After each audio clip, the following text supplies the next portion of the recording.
குடியரசு துணைத் தலையங்கம். அம்பலத்து அதிசயம். தேசிய பிராமணர்களின் கண்டனம். தேச விடுதலை விஷயத்தில் பிராமணரல்லாதார் பொது நன்மையை உத்தேசித்து அநேக பிராமணர்களுடைய கொடுமைகளையும் சூழ்ச்சிகளையும் கூட்டாக்காமல் கபடமற்ற பிராமணர்களுடன் ஒத்துழைத்து வந்திருந்தாலும் அவர்களுடைய உழைப்பையெல்லாம் தாங்கள் தங்கள் வகுப்புச் சுயலத்திற்கென்று அனுபவித்துக் கொள்வதல்லாமல் உழைக்கின்ற பிராமணரல்லாதாருக்கு எவ்வளவு கெடுதிகளையும் துரோகங்களையும் செய்து வருகின்றார்கள் என்பதை பொறுமையோடு படித்து அறிய வேண்டுமாய்க் கோருகிறோம். முதலாவது, பழைய காலத்திய தேசியவாதிகளில் சிறந்தவர்களில் சர் சி சங்கரன் நாயர் என்கிற பிராமணரல்லாதார் முக்கியமானவர் ஆவார். அவர் காங்கிரசிலும் தலைமை வகித்தவர். அப்பேற்பட்டவரை முன்னுக்கு வரவொட்டாமல் தடுப்பதற்காக பிராமணர்கள் எவ்வளவோ சூழ்ச்சிகள் செய்து வந்தார்கள். அவருக்கு கிடைக்கவிருந்த ஹைகோர்ட் ஜட்ஜ் பதவியை கிடைக்க ஒட்டாதபடிக்குச் செய்ய எவ்வித பொது நலத்திலும் தலையிட்டிராத சர்வி பாஷ்யம் ஐயங்கார் போன்றவர்களும் மற்றும் அநேக பிராமண வக்கீல்களும் சீமைக்கெல்லாம் தந்தி கொடுத்ததோடு அல்லாமல் அவர் பேரில் எவ்வளவோ பழிகளையெல்லாம் சுமத்திக் கஷ்டப்படுத்தினார்கள். அதன் காரணமாக 4 வருஷங்களுக்கு முன்னதாகவே கிடைக்க வேண்டிய ஹைகோர்ட் ஜட்ஜ் பதவி வெகு காலம் பொறுத்துத்தான் கிடைத்தது. Doctor T M. நாயர் அக்காலத்திய தேசியவாதிகளில் மிகவும் முக்கியமான பிராமணரல்லாத தேசியவாதி. அவர் எவ்வளவோ பொதுக் காரியங்களில் ஈடுபட்டிருந்தவர். அவரையும் மயிலாப்பூர் பிராமணர்கள் ஓர் முனிசிபாலிட்டியில் கூட அவர் உட்காருவதை பொறுக்காமல் அவருக்கு விரோதமாகச் சூழ்ச்சிகளைச் செய்து அவரையும் உபத்திரவப்படுத்தினார்கள். ஜஸ்டிஸ் கட்சி ஏற்படுத்துவதற்கு நமது நாட்டில் ஏற்பட்ட முக்கியமான காரணங்களில் இவையிரண்டும் முதன்மையானதென்று ஓர் காங்கிரஸ் பிராமண பிரசிடெண்டே நம்மிடம் சொல்லியிருக்கிறார். இவ்விதமான கஷ்டங்களிலிருந்து பிராமணரல்லாதாரை காப்பாற்றுவதற்காக வேண்டி முக்கிய காங்கிரஸ்வாதிகளாயிருந்த டாக்டர் நாயர் போன்ற பிராமணரல்லாத தலைவர்களால் ஜஸ்டிஸ் கட்சி என்னும் ஓர் ஸ்தாபனம் ஆரம்பிக்கப்பட்டது. அதை ஒழிப்பதற்காக பிராமணர்கள் சூழ்ச்சி செய்து அதற்கு எதிரடையாக பிராமணரல்லாதார் சிலரை பிடித்தே சென்னை மாகாணச் சங்கம் என்று ஒன்றை ஆரம்பிக்கச் செய்து அதற்கு வேண்டிய பொருள் அத்தனையும் பெரும்பான்மையாக பிராமணரே உதவி தேசபக்தன் என்ற தமிழ் தினசரி பத்திரிகையையும் இந்தியன் பேட்ரியட் என்ற ஆங்கில தினசரி பத்திரிகையையும் ஜஸ்டிஸ் கட்சியைக் கொல்லுவதற்காகவே பிரசாரம் செய்யும் பொருட்டு ஏற்பாடு செய்து கொடுத்து ஜஸ்டிஸ் கட்சித் தலைவர்களுக்கும் ஜஸ்டிஸ் கட்சிக்கும் செல்வாக்கு இல்லாமல் அடித்தனர். இந்தியன் பேட்ரியட் பத்திரிகையை தங்கள் வேலையை முடித்துக் கொண்டவுடனே ஒழித்துவிட்டார்கள். எஞ்சியிருந்த தேசபக்தன் பத்திரிகையை தேசத்தில் அதற்கு கொஞ்சம் செல்வாக்கு ஆரம்பித்தவுடனே அதில் சீமான் கல்யாணசுந்தர முதலியார் ஆசிரியராயிருப்பதை ஒழிக்க வேண்டும் என்னும் முக்கிய கருத்துடன் அவருக்கு விரோதமாக சில பிராமணரல்லாதாரையே கிளப்பிவிட்டு சில பிராமணர்களும் இரகசியமாக அப்பத்திரிகைக்கு விரோதமாக தமிழ்நாட்டில் பிரசாரம் செய்து சீமான் முதலியாரவர்களே தேசபக்தனை விட்டு ஓடிப்போகும்படியாகச் செய்துவிட்டார்கள். அதற்குப் பிறகு அப்பத்திரிகைக்கு பிராமணர்களே ஆசிரியர்களும் எஜமானர்களுமாகி மெதுவாக நழுவு விட்டுக் கொண்டார்கள். இதே மாதிரியே சென்னை மாகாணச் சங்கத்திலும் பிராமணர்களின் சொற்படி நடந்து கொண்டிருந்த சிலர் ஆதிக்கம் பெற்றிருந்ததை ஆதாரமாக வைத்து அவர்களைக் கொண்டே தங்கள் காரியமெல்லாம் முடிந்து போனவுடன் மறையும்படி செய்துவிட்டார்கள். இவையெல்லாம் பழைய காங்கிரசின் கொள்கைப்படி ஏற்பட்ட திருவிளையாடல்கள் என்றாலும் ஒத்துழையாமை ஏற்பட்ட காலத்தில் பிராமணரல்லாத தேச பக்தர்களுக்குச் செய்த கொடுமைகளில் சிலவற்றை கீழே குறிக்கிறோம். ஒத்துழையாமை ஆரம்பிப்பதற்கு கொஞ்ச நாளைக்கு முன்பதாக சென்னையில் தேசியவாதிகளின் சங்கம் ஒன்று நைத்தலிஸ்ட் அசோசியேஷன் என்று ஒன்றை ஆரம்பித்தார்கள்.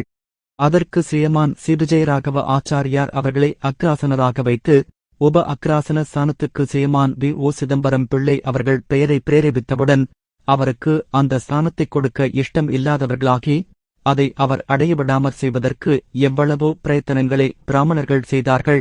இதை பிராமணரல்லாதாரில் சிலர் தெரிந்து அப்போதே கூச்சல் போட்டதின் பலனாக அநேக உப அக்ராசனாதிபதிகளை ஏற்பாடு செய்து அந்த ஸ்தானத்திற்கு ஒரு மதிப்பில்லாமல் அடிக்கப் பார்த்தார்கள். இதன் பலனாக அதன் நிர்வாக சபைகளில் பிராமணரல்லாதாரை அதிகமாக போடும்படி நேரிட்டது. இதன் காரணமாக தேசியவாதிகளின் சங்கம் என்பதை குழந்தை பருவத்திலேயே கழுத்தைத் திருகிக் கொன்று போட்டார்கள்.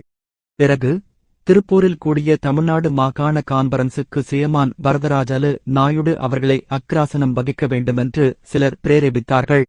அதற்கு விரோதமாக இந்து, சுதேசமித்திரன், சுயராஜ்யா ஆகிய 3 பத்திரிகைகளும் அது சமயம் நாயுடு அவர்கள் கான்பரன்சில் தலைமை வகிக்கத் தகுதியற்றவர் என்று எழுதி வந்ததோடு பிரேரேபித்தவருக்கும் இம்மாதிரியே பிரேரேபித்தது தப்பிதம் என்று சொல்லியும் அநேக ஜில்லாக்கள் பெரும்பான்மையாய் சீமான் வரதராஜலு நாயுடுவையே தெரிந்தெடுத்திருந்தும் ஸ்ரீமான் ஆதிநாராயண செட்டியார் அவர்களைக் கொண்டும் ஸ்ரீமான் ஏ ரெங்கசாமி ஐயங்கார் திருப்பூருக்குச் சென்றதன் பலனாயும் உபசரணை கமிட்டியாரை வசப்படுத்தி இவருடைய தேர்தலை ஒப்புக் கொள்ளாமல் நிராகரிக்கும்படி செய்துவிட்டார்கள்.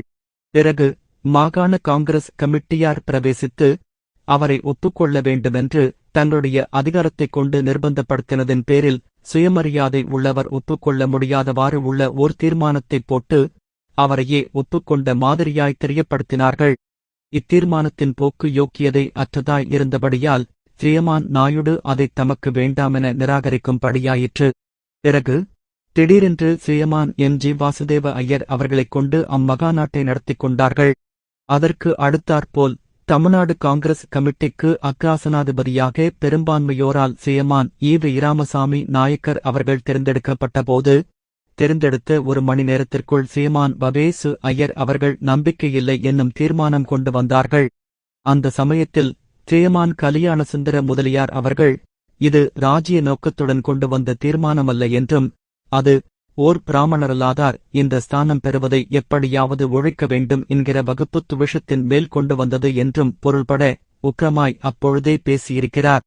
இத்தீர்மானம் ஸ்ரீமான் வவேசு ஐயர் கொண்டு வந்ததின் பலனாய் சில நாட்களுக்குள் ஸ்ரீமான் என் ஸ்ரீனிவாச ஐயங்காரால் வவேசு ஐயர் அவர்களுக்கு குருகுலத்திற்கு என்று ரூபாய் 500 நன்கொடை அளிக்கப்பட்டது. இவ்வருஷம் காஞ்சிபுரத்தில் நடக்கப் போகும் தமிழ் மாகாண மகாநாட்டிற்கு ஸ்ரீமான் கலியாணசுந்தர முதலியாரை சில ஜில்லா கமிட்டிகள் தேர்ந்தெடுத்திருந்தும் அதை வெளியாருக்குத் தெரிவிக்காமல் இரகசியமாய் வைத்துக் கொண்டு தங்களுக்கு வேண்டியவர்களுக்கு ஆகும்படி இரகசிய பிரசாரங்களும் நடைபெற்றுக் கொண்டிருக்கின்றன. இதற்கு முன்னெல்லாம் யார் யாரை எந்தெந்த ஜில்லாக்கள் தேர்ந்தெடுத்தன என்பது பத்திரிகைகளில் வருவது வழக்கம். இப்பொழுது உபசரணை கமிட்டியாரும் தெரிவிக்காமல் பத்திரிகைக்காரர்களுக்கும் தெரிவிக்காமல் இரகசியமாக வைக்கப்பட்டிருக்கிறது. தவிர கும்பகோணம் காங்கிரஸ் கமிட்டி ஸ்ரீமான் வரதராஜல நாயுடு தமது காங்கிரஸ் கமிட்டித் தலைவர் பதவியை ராஜினாமா செய்ய வேண்டுமென்று தீர்மானம் ஒன்று செய்திருக்கிறது. சென்னை காங்கிரஸ் கமிட்டி ஸ்ரீமான்கள் ஈ.வி. ராமசாமி நாயக்கரையும் சுரேந்திரநாத் ஆரியாவையும் கண்டித்து ஓர் தீர்மானம் செய்திருக்கிறது.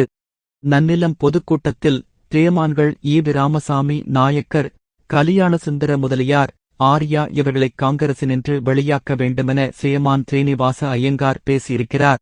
சட்டசபையில் காங்கிரஸ் பிராமண மெம்பர்களுடைய வேலை பிராமணரில்லாதாருடைய ஆதிக்கத்தை ஒழிக்க வேண்டும் என்பதும் பிராமணரில்லாதாருக்கு எதிரடையாய் நிற்க வேண்டும் என்பதுமே என்று சட்டசபையில் எலெக்ஷன் ஆனவுடனேயே சுதேசமித்திரன் பத்திரிகை எழுதியிருக்கிறது.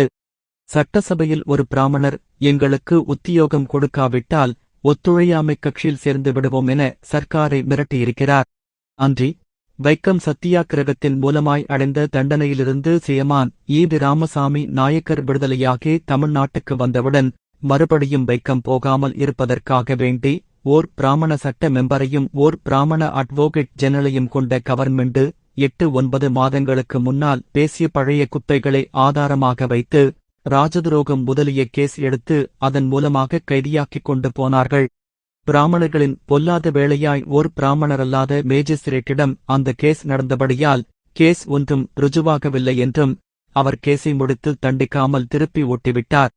இவ்வளவுமில்லாமல் பிராமணரல்லாத மந்திரிகள் பெரிய உத்தியோகஸ்தர்கள் லஞ்சம் வாங்குகிறார்கள், லஞ்சம் வாங்குகிறவர்கள் அது செய்கிறார்கள் இது செய்கிறார்கள் என்று கிராமம் கிராமமாய் ஊர் ஊராய் பிரசாரம் செய்வதற்கு பணம் செலவு செய்து ஆட்களை ஏற்படுத்தி பிரசாரம் செய்து அவர்கள் பேரில் தப்பபிப்பிராயத்தை கற்பித்து வருகிறார்கள்.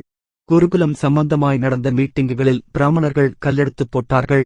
சென்னை கார்ப்போரேஷன் தேர்தல்களில் ஸ்ரீமான் ஆரியாவை ஆட்களை விட்டு அடித்தார்கள். பொதுவாய் ஏழைகளுக்கும் முக்கியமாய் பிராமணர் அல்லாதவர்களுக்கும் அவசியமானதாகிய மதுவிலக்கு தீண்டாமை முதலிய திட்டங்களை காங்கிரஸை விட்டு ஓட்டிவிட்டார்கள். ஓதா குறைக்கு கதரும் காங்கிரஸில் இருக்கக்கூடாதென்று பூனா பிராமண பத்திரிகைகள் இப்பொழுதே எழுத ஆரம்பித்துவிட்டன. இதைப் பற்றிச் சென்ற வாரமே குடியரசில் ஜோசியம் கூறப்பட்டிருக்கிறது.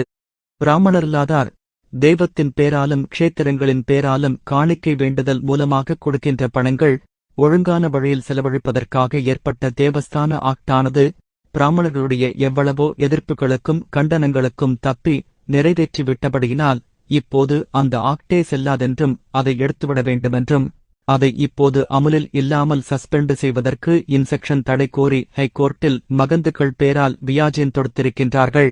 இதற்கு வக்கீல்களோ சேயமான்கள் எஸ். ஸ்ரீனிவாச ஐயங்கார், டி. ரங்காச்சாரியார், ராமச்சந்திர ஐயர் மகந்து பக்கமும், இதற்கு எதிர் வக்கீலாய் ஏற்பட்டவரோ அட்வோகேட் ஜெனரலான சேயமான் டி. ஆர். வெங்கிட்ட ரமண சாஸ்திரிகள் என்ற பிராமணருமே. இந்த ஆக்ட் ஒழிய வேண்டுமென ஹைகோர்ட்டில் பிராது தொடுத்திருந்தாலும், இந்த ஆக்டின் மூலமாய் ஏற்பட்ட உத்தியோகங்கள் எல்லாம் தங்களுக்கே கிடைக்க வேண்டுமென்று தேவஸ்தான போர்டு ஆபீஸையும் மந்திரி வீடுகளையும் பிராமணர்கள் சுற்றிக் கொண்டு வருகிறார்கள். இவையில்லாமிருக்க மகாத்மாவையே ஒழிப்பதற்காக பிராமணன் என்கிற ஓர் பத்திரிகையும், சங்கராச்சாரியார்கள், மகந்துகள் முதலிய பிராமண சிரேஷ்டர்கள் என்போரின் ஆதரணையில் ஆரம்பித்திருக்கிறார்கள். மற்றொரு பக்கம் மகாத்மாவின் பெயரைச் சொல்லிக்கொண்டு பதவிகளையும் சட்டசபை ஸ்தாபனங்களையும் பெறுவதற்கு பிராமணரல்லாதாரை ஏமாற்றியும் அலைந்து கொண்டும் இருக்கிறார்கள். இதற்குச் சில பிராமணரல்லாதாரையும் மிரட்டி சுயாதீனப்படுத்திக் கொண்டார்கள். தினசரி பத்திரிகைகள் தங்கள் கைகளில் இருக்கிற காரணங்களால் பாமர ஜனங்களை ஏமாற்றித் தங்கள் வசப்படுத்திக் கொள்வதோடு, சில முக்கியமான பிராமணரல்லாதாரை தலையெடுக்க ஒட்டாதபடி பத்திரிகைகளில் ஊர் பேர் தெரியாத பிராமணல்லாதாரின் பொய்ப்பெயர்களை இட்டு தூற்றுதலான வியாசங்களை எழுதுவதும், பிராமண வக்கீல்களிடம் அப்ரெண்டிஸ், அதாவது வேலை படிக்கும் பிராமணரல்லாத வக்கீல்களான வாலிபர்களின் கையெழுத்தைப் போடச் செய்து அவர்கள் பெயரால் பிராமணரல்லாதாரை வைத்து பத்திரிகைகளில் எழுதுவதும், வயிற்றுக்கு இல்லாதவர்களினுடையவும் பணத்து ஆசை பிடித்தவர்களினுடையவும் தேசபக்தியையும் விலைக்கு வாங்கிக் கொண்டு அவைகளை பிராமணரல்லாதாருக்கு விரோதமாக உபயோகப்படுத்தி பணச்செருக்கால் செய்து வருவது சென்னை தேர்தல்களிலும் மற்ற தேர்தல்களிலும் தெரிந்து போயிருக்கிறது. ஸ்தல ஸ்தாபனங்களில் பிராமணரல்லாதாருக்குள் கட்சி பிரதிகட்சிகளை உண்டாக்கி இவர்களை கோர்ட்டுக்குச் செல்லும்படி செய்வதும் சில பிராமணர்களேயாகும். தேசிய பிராமணர்கள் பிராமணரல்லாதாருக்குச் செய்துள்ள கொடுமைகள் இவ்வளவுதான் என வரையறுத்துவிட முடியாது. அவர்கள் செய்தவையும் இன்னும் செய்யப் போகின்றதுமான காரியங்கள் எவ்வளவோ இருக்கின்றன. அவைகளை சமயம் நேரும்போது வெளியிட நாம் பின்வாங்கப் போவதில்லை. இவ்வளவு எல்லாமிருக்கும் போது சென்னை காங்கிரஸ் கமிட்டியார் சேயமான்கள் ராமசாமி நாயக்கரவர்கள் மீதும் ஆரியா அவர்கள் பேரிலும் கண்டன தீர்மானம் செய்திருப்பதை நாம் லட்சியம் செய்ய வேண்டியதில்லை என எண்ணுகிறோம். குடியரசு துணைத் தலையங்கம், அக்டோபர் 18, 1925.